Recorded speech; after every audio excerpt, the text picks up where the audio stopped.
Supreme court সচিবালয় অধ্যাদেশ 2025 ও supreme court সচিবালয় অধ্যাদেশ 2026 রহিতকরণকল্পে আনীত বিল সুপ্রিম কোর্ট সচিবালয় রহিতকরণ বিল 2026 মহান সংসদে উত্থাপন করলাম। সুপ্রিম কোর্টের স্বতন্ত্র সচিবালয় প্রতিষ্ঠার জন্য অন্তর্বর্তীকালীন সরকারের আমলে জারি করা অধ্যাদেশ বাতিল করতে বিল তোলা হয়েছে সংসদে।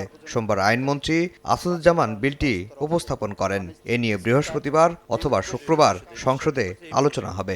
এই বিলটার উপরে বিশেষ কমিটিতে নোট অফ ডিসেন্ট আছে। দীর্ঘদিন ধরে পৃথক সচিবালয় প্রতিষ্ঠার দাবি করে আসছেন বিচার বিভাগের কর্মকর্তারা। অধ্যাদেশ বাতিলের খবরে সচিবালয় প্রতিষ্ঠার পক্ষে ঐক্যবদ্ধ হয়েছেন বিচারকরা।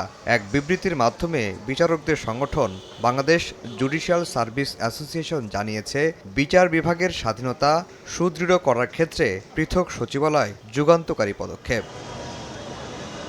রেইনবো অলরাউন্ডার এক্সটেরিয়র পে বাড়ির বাহিরের দেয়ালের সুরক্ষা নিয়ে থাকুন নিশ্চিন্ত, সাথে পাচ্ছেন 10 বছরের ওয়ারেন্টি।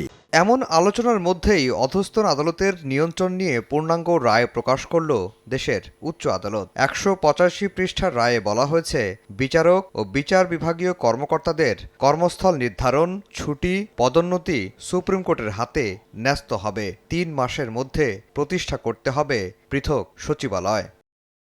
আদালত রায়ের পর্যবেক্ষণে বলেছেন, সরকারি বেসরকারি প্রতিষ্ঠান ও রাজনৈতিক হস্তক্ষেপ মুক্ত রাখতে হবে বিচার বিভাগকে, যা নিশ্চিত করা রাষ্ট্রের দায়িত্ব। কেননা গণতন্ত্র শক্তিশালী করতে হলে বিচার বিভাগের স্বাধীনতা জরুরি, আর সত্যিকারের স্বাধীনতা নিশ্চিত করতে হলে বিচার বিভাগে দ্বৈত শাসন তুলে দিতে হবে, প্রতিষ্ঠা করতে হবে আলাদা সচিবালয়।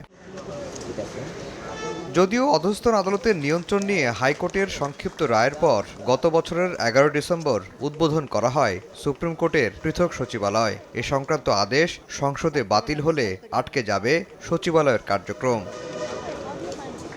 আফজাল হোসেন, সময় সংবাদ, ঢাকা।